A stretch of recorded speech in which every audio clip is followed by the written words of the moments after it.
Signs and manifestations of grief among students. In our previous lecture, we've explored how Ukrainian grief is shaped by culture and community. Today, we will focus on something very practical, how grief shows itself in everyday student life, sometimes quietly, sometimes dramatically. Grief is a natural response to loss, but it rarely looks the same from one person to another. Some students cry openly, others become silent. Some work harder than ever, while others stop working at all.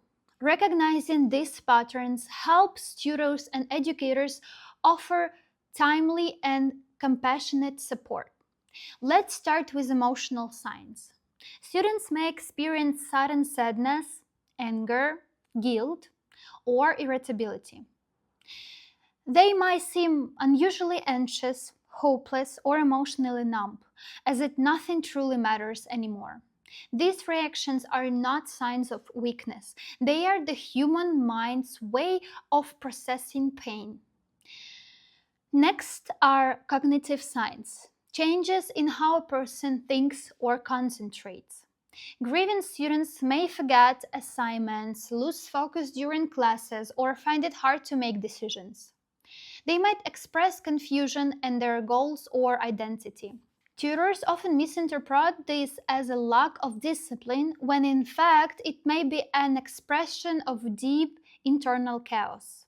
Behavioral signs can include withdrawals from friends, skipping classes, or losing interest in previously enjoyed activities.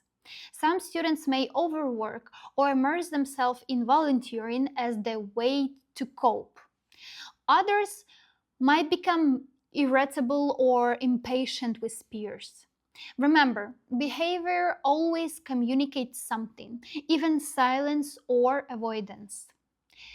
There are also physical manifestations: fatigue, headaches, insomnia, appetite changes, or frequent illnesses. Stress and grief affect the body directly, lowering immunity and concentration. If a student repeatedly complains of being tired or sick, it may not just be physical, it might be emotional exhaustion. For tutors, the challenge is to notice without intruding.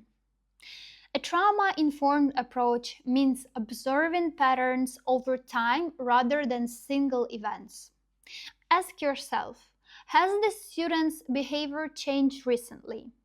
Are they isolating themselves? Do they seem less engaged or more anxious than before? These gentle observations open the door for supportive conversation. When signs become intense or persistent, for example, prolonged depression, self-harm thoughts, or panic attacks, referral to a mental health professional is essential. Universities should have clear pathways for such support, including crisis response protocols. Remember, grief itself is not a disorder. It is a sign of love and connection. Your role as a tutor is not to fix the grief, but to recognize, validate, and accompany the student through it. In the next lecture, we will explore how trauma-informed approaches can guide your interactions and help you build safe, supportive learning environments.